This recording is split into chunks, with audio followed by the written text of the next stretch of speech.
Welcome! Today we're breaking down two of the most influential agile software development methodologies out there, extreme programming and Scrum.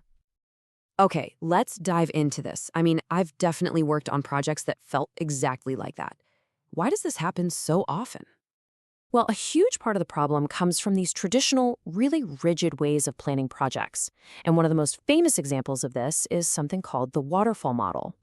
Right. So this idea came about back in 1970. And the thinking was to treat software development kind of like a manufacturing assembly line. Very structured, very linear. Each phase has to be 100% complete before the next one can even begin. That sounds, well, pretty impractical. You never know everything you need at the very start of a project. So what's the alternative to that kind of rigid, straight-line process? The alternative is a completely different philosophy, and it's known as agile development. The whole idea is to embrace change rather than constantly fighting against it. Now, what's really interesting here is the total shift in mindset. Instead of planning one massive project that gets released at the very end, Agile breaks all the work down into these small, repeatable cycles. And this quote just nails the core idea. See, Agile isn't about having no plan. It's about planning, building, and getting feedback in these small, continuous loops. Okay, that makes sense in theory, but can you give me a more concrete example of how a team would actually do that day to day?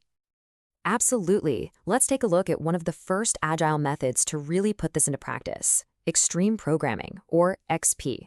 It's built on 4 core values. These values, communication, simplicity, feedback, and courage, they guide a set of very specific practices. For instance, to make sure things stay simple, XP developers focus only on the simplest possible thing that solves today's task. Wait a minute, 2 programmers on one computer? That just sounds inefficient. It might seem that way, but it's a classic case of 2 heads are better than 1. This approach really pays off. It helps spread knowledge around the team, and maybe most importantly, it dramatically improves the quality of the code. Another key practice they use is TDD, or test-driven development. This gives them immediate feedback and a really clear definition of what done means. What's crucial here is that the tests actually drive the design of the code itself. Okay, I can see how those practices would work, but the name extreme programming, it sounds, well, a little intense. Are there other agile options? Of course! A hugely popular framework that you've probably heard of is Scrum. It provides a more structured process for managing complex work, but it keeps all of that same agile flexibility. The heart of Scrum is something called the sprint. It's a time box period where a specific amount of work gets done. And at the end of every single sprint, the team delivers a working piece of the final product. That slide mentioned daily meetings. So what happens in those? Are they just long status reports? Not at all. They're actually very fast, usually about 15 minutes. The goal is just to sync up, identify any obstacles or blockers, and keep the whole project moving forward. So whether you're talking about XP's pair programming or Scrum sprints, it really seems like the common thread is just breaking these big, complex problems into small, manageable pieces. Exactly. Both of these methodologies, even though their practices are pretty different, share that fundamental belief.